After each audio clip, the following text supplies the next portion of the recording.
Hey everybody, this is Dustin and Terry, your RV specialist. So we're still messing with this Grand Design Solitude, and we're really lucky to be able to help this customer and work with the manufacturer.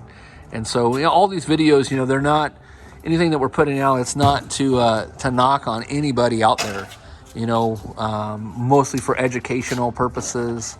So like as we were just discussing, we're getting ready to remove this whole undernose area to get in here and check out for, possible frame issue.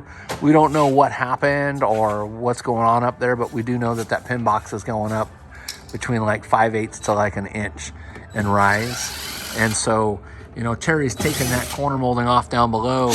He just took off this one.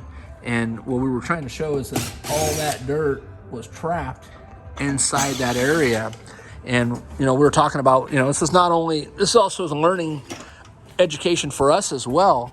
I mean, we've pulled a lot of these apart over the years for various reasons, but each time you work on a different unit and you see something new, it gives you, how can I do it better?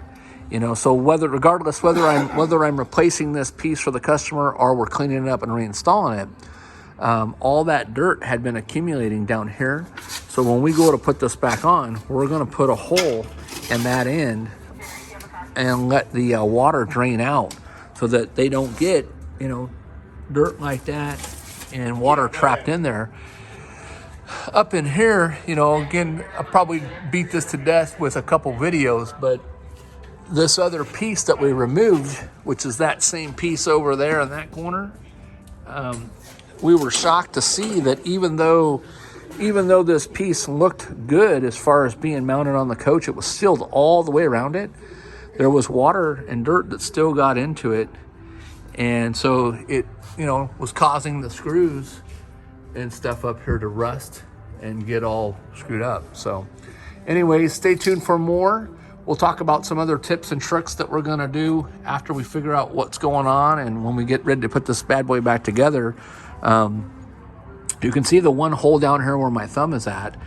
We typically put a bigger hole there and then a couple throughout just to let any water that gets in here or dirt drain out. So if you don't have a hole in here already, you might want to grab a 1/4-inch drill bit and come up there and just lightly penetrate through this plastic.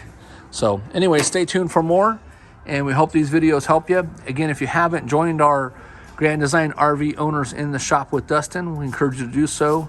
We try to do this as a resource to, whether you're a DIY or another shop making repairs, to give you like a, background or insight of what's going on and how to do it yourself. So thanks so much for watching, and we will have fun as we get this bad boy torn apart.